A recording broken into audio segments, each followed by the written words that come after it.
Hi అండి, నమస్తే. ఎలా ఉన్నారు అందరూ? నేనైతే చాలా బాగున్నాను. ఇక్కడ చూడండి, మందారం టీ ప్రిపేర్ చేస్తున్నాను. వివరంగా చెప్దామని వీడియో తీస్తున్నాను. నేనైతే 1.5 గ్లాస్ వాటర్ తీసుకున్నాను.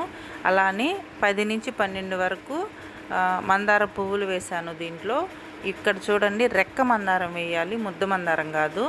అలానే కొంచెం అల్లము, కొంచెము చెక్క వేయాలి, కొంచెం సరిపోతుంది.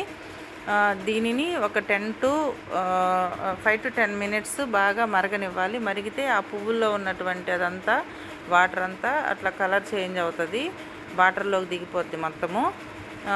తర్వాత దీన్ని ఏం చేయాలంటే వడగట్టుకొని ఒక గ్లాస్లో తీసుకోవాలి.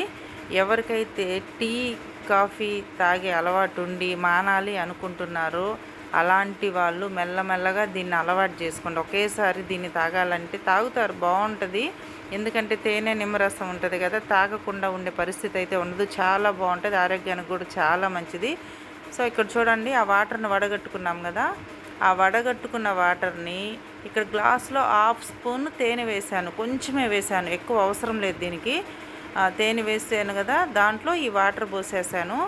వాటర్ పోసిన తర్వాత ఇంక మనం ఏం చేయాలంటే లెమన్, కొంచెం నిమ్మరసం ఒక 5-6 చుక్కలు పిండాలి.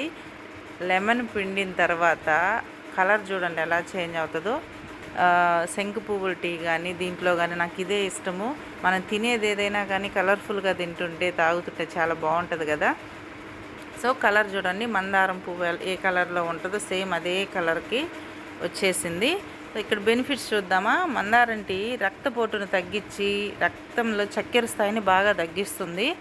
అలాగే కొలెస్ట్రాల్ని తగ్గించి బరువు తగ్గడానికి సహాయపడుతుంది. అలాగే వ్యాధి నిరోధక శక్తిని కూడా ఇది పెంచుతుంది. సో ఇన్ని బెనిఫిట్లు ఉన్నదాన్ని తాగేద్దామా మరి.